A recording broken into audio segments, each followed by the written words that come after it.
ఆయన ఓ సాధారణ head constable. ప్రతిరోజు తన పోలీస్ స్టేషన్ పరిధిలో వచ్చే కేసులను నమోదు చేసుకుని కేసుల పరిష్కారంలో తన వంతు కృషి చేస్తూ ఉంటారు. అయితే ఓ కేసును ఛేదించడం వల్ల ఆయన ఇప్పుడు దేశవ్యాప్తంగా చర్చనీయాంశంగా మారాడు.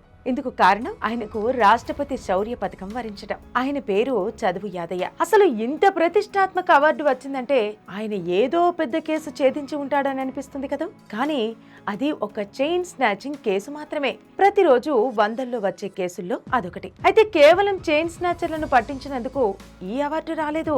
దొంగలను పట్టుకున్న సమయంలో తాను చూపిన వీరత్వాన్ని చూసి ఈ ప్రతిష్టాత్మక అవార్డు వచ్చింది. ఇంతకీ ఆ కేసేంటో మీకు తెలీదు కదూ.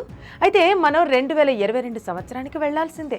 అది 2022 జూలై 25 సైబరాబాద్ కమిషనరేట్ పరిధిలోని మాదాపూర్లో 72 ఏళ్ల ఓ వృద్ధురాలు తన ఇంటి సమీపంలో నడుచుకుంటూ వెళ్తుండగా ఇద్దరు దొంగలు బైక్ పై వచ్చి ఆమె గొలుసును లాక్కెళ్లారు. దీంతో ఆమె మాదాపూర్లో ఫిర్యాదు చేశారు. కేసుపై దృష్టి సారించిన Madhapur CCS head constable Yadaiah మరో ఇద్దరు కానిస్టేబుళ్లతో బృందంగా ఏర్పడి సీసీ కెమెరాలను పరిశీలించారు. మళ్లీ మరుసటి రోజు మియాపూర్లోని బొల్లారం ఎక్స్ రోడ్డు వద్ద గొలుసు దొంగల సంచారం గుర్తించి వెంటనే వేట మొదలుపెట్టారు. బొల్లారం ఎక్స్ రోడ్డు వద్ద బైక్ పై వెళుతున్న గొలుసు దొంగలను గుర్తించారు. దీంతో కానిస్టేబుళ్లు వారిని వెంబడించారు.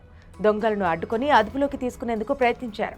ఇదే సమయంలో నేరస్తులు కత్తులతో దాడికి తెగబడ్డారు. ఈ క్రమంలో యాదయ్య ఛాతీ, వీపు, చెయ్యి, కడుపు భాగాల్లో పొడిచారు. అయినా సరే తన విధి నిర్వహణలో ప్రాణాలను సైతం లెక్క చేయకుండా ఆ దొంగలను అలాగే పట్టుకున్నాడు. ఈ వార్త అప్పట్లో సంచలనంగా మారింది. ఇక యాదయ్యను ఆ వెంటనే ఆసుపత్రికి తరలించారు. అనంతరం యాదయ్యకు 3 సార్లు శస్త్రచికిత్సలు జరిగాయి. ఇక 78వ స్వాతంత్ర దినోత్సవాన్ని పురస్కరించుకుని కేంద్ర హోంశాఖ ప్రకటించే ప్రతిష్టాత్మకమైన ఈ పురస్కారానికి తెలంగాణ నుంచి ఎంపికైన ఏకైక పోలీస్ యాదయ్య కావటం విశేషం.